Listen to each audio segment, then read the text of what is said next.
sport. Et avec nous, François Guillain-Morillon. Il est le cofondateur d'une petite entreprise minuscule, mais qui a de l'ambition. Elle s'appelle Veja. On dit Veja, Vera, comment on dit? On dit Veja. Veja. Et en fait, Veja en portugais veut dire regarde, c'est l'impératif du verbe regarder.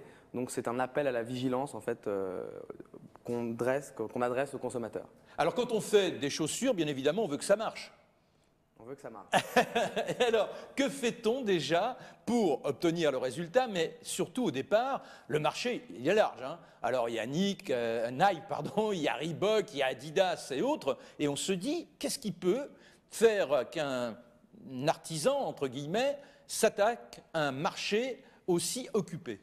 Alors en fait, nous, on est parti d'une idée, d'un concept fort qui était de faire la première basket qui respecte l'homme et l'environnement. Donc c'est une idée qui est un peu différente du concept de Nike ou du concept d'Adidas. Parce que là, c'est vrai que la polémique, elle existe depuis longtemps. On dit que si des sociétés exploitent bien la misère du monde et les petits gamins, ce sont ces grandes entreprises de sport, en faisant fabriquer dans des ateliers ici et là, dans des conditions innommables, les produits qu'ils nous vendent après. On tire souvent sur ces grosses boîtes, parfois même sans savoir la réalité.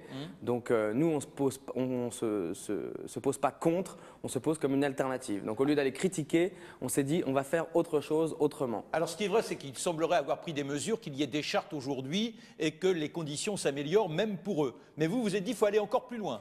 On s'est dit c'est très compliqué de changer ces grandes entreprises. On va partir d'une petite structure, on va travailler avec des petits producteurs de coton, de caoutchouc, avec une coopérative de fabrication et on va mener notre barque dans notre coin sans critiquer forcément ce que font les autres, mais en proposant une alternative au grand public. Alors simplement, là encore, pourquoi les chaussures? C'est-à-dire que vous êtes un grand marcheur devant l'Éternel, vous ne trouviez pas chaussures à votre pied. Qu'est-ce qui fait que ce soit ce produit-là et pas un autre? Non, déjà avec mon associé Sébastien Kopp, on était assez fanat de basket.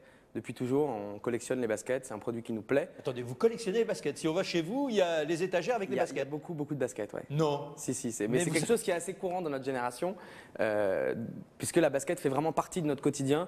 On l'achète, c'est vraiment un produit qui est un produit phare de notre génération. Mais vous êtes fasciné éventuellement par les grands basketteurs américains ou pas du tout? Pas du tout, mais dans la basket, il y a un culte de la rareté. Il faut avoir le produit que les autres n'ont pas. Il y a des produits collector, des produits vintage. Enfin, il y a tout un marché assez compliqué.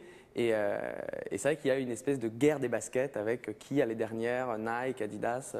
Donc voilà. Nous, alors ça, on pourrait se dire que ça se passe surtout dans les banlieues. Vous n'êtes pas né dans les banlieues, vous? Non. Je pense que toute la société participe. Par tout le monde, ouais, je pense que toute la société participe à ce mouvement-là. Donc nous, on était assez fanats de basket. Donc un produit qui nous plaisait, on savait qu'on allait pouvoir s'amuser en le fabriquant et en le vendant.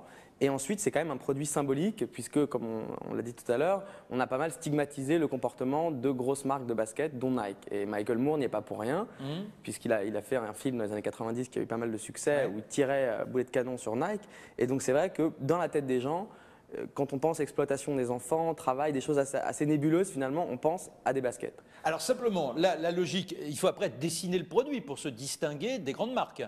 Oui, alors c'est vrai que nous, on voulait faire un produit issu du commerce équitable, mais faire un produit qui plaise, un produit qui soit urbain, qui soit contemporain, qui soit un produit qui puisse être porté à Paris, à Tokyo, donc, à Londres. Porté pour tout sauf pour faire du sport, à la limite, c'est ça? C'est vrai qu'aujourd'hui, les baskets, à 70% ne servent plus vraiment à faire du sport.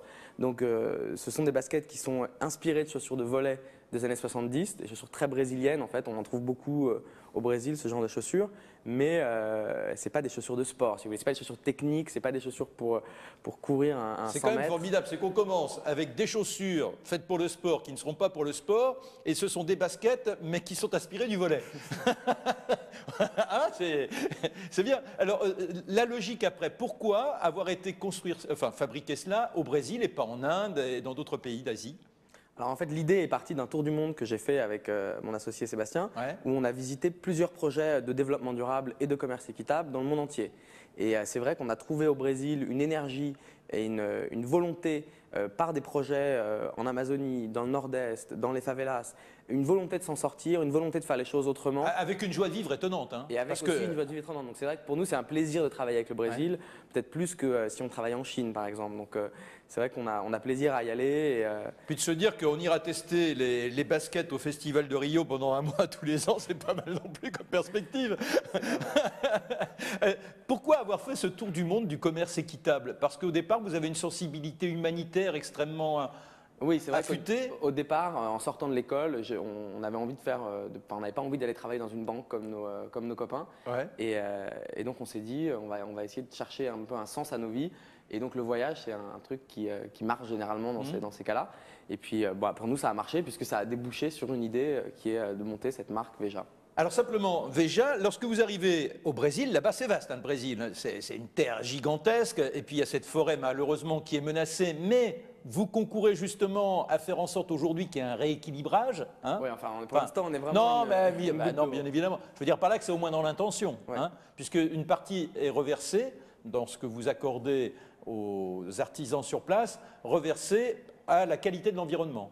Oui. Donc éventuellement lutter contre la déforestation. Oui, ça c'est un des projets de la coopérative avec qui on travaille sur le caoutchouc.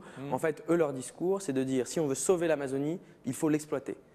C'est-à-dire que, n'oublions pas, l'EVA, il est là, gigantesque arbre, et le fait d'aller placer un petit pot pour puiser sa sève, donc le caoutchouc, ça ne détruit pas l'arbre. Ça ne détruit absolument pas l'arbre. Ah non, voilà, on n'abat pas. Hein. On ne l'abat pas, on a besoin de rien replanter. C'est une culture qui est native là-bas. Les arbres n'ont pas été plantés par l'homme.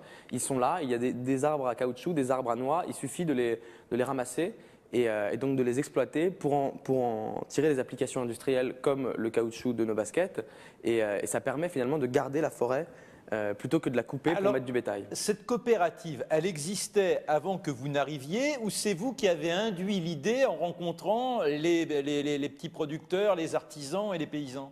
Non, toutes les coopératives avec qui on travaille existaient, leur travail était déjà dans cet esprit-là. On n'est pas du tout dans une optique néocoloniale d'aller changer le comportement des gens dans les pays du Sud. Sans être néocolonial, on peut participer, disons, à la suggestion d'idées. Bien sûr, mais là c'était vraiment mettre en relation plusieurs projets qui étaient des projets assez géniaux, comme le projet en Amazonie de cette coopérative, un projet dans le Nord-Est de gens qui cultivent du coton bio alors que plus personne n'en faisait au Brésil. C'est-à-dire que là, les deux s'ignoraient. Le Nord ne savait pas qu'au sud du pays, il y avait la possibilité de ramification. Personne, non, c'est vrai que c'est nous qui avons en revanche mis en contact. Alors pas néocolonial, mais quand même instigateur de relations. On est arrivé avec un projet et on a fait le tour un petit peu de coopératives, de gens avec qui travailler. On a vu les gens qui étaient les plus motivés par l'idée, par le projet et on est parti comme ça. Et ça a été assez vite et finalement leur énergie a contribué au succès de notre entreprise. Alors les changements politiques qui existent au Brésil favorisent-ils aujourd'hui,